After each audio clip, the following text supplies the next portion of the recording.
Part 36 offers, like you might encounter in England and Wales, are not available in Scotland. Instead, judicial settlements are advanced by way of minutes of tender. These are regulated by case law precedents rather than formal procedural rules.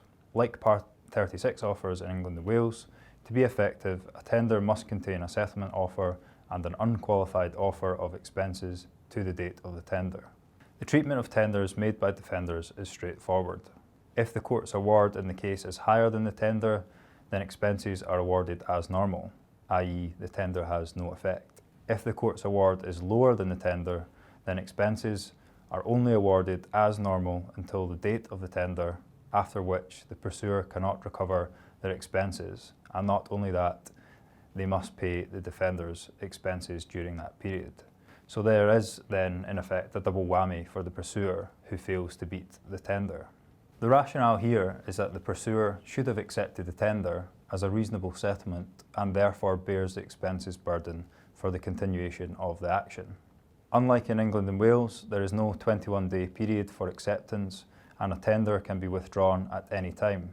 The date of the tender in Scotland is not the date it was issued, but the date on which it ought reasonably to have been accepted, with the pursuer allowed a reasonable time to consider a tender. There is little case law guidance on how long a reasonable period is, but the later the tender in the course of an action, it is likely to increase the time allowed for its consideration.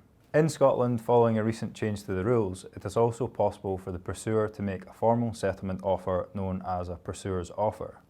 The case will settle if the defender accepts the pursuer's offer and will have to pay the principal sum offered inclusive of interest and the pursuer's expenses to the date of the offer. Where the court is satisfied that the pursuer's offer was accepted late, the defender is found liable for interest on the principal sum from the date of the offer and for payment of an additional sum of expenses to the pursuer.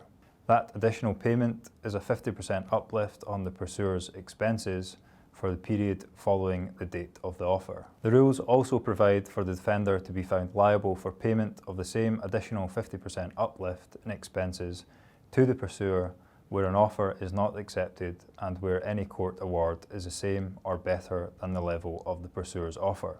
An important point to bear in mind about tenders is that, unlike in England, it's not possible to make an all-in tender which includes expenses. So for example, if I were to offer a tender for say £100,000 inclusive of interest and expenses, that would not be considered competent in Scotland.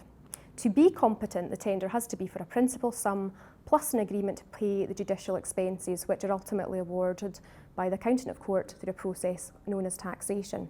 It is possible to make an all-in offer in a founding letter, but just not in a formal tender.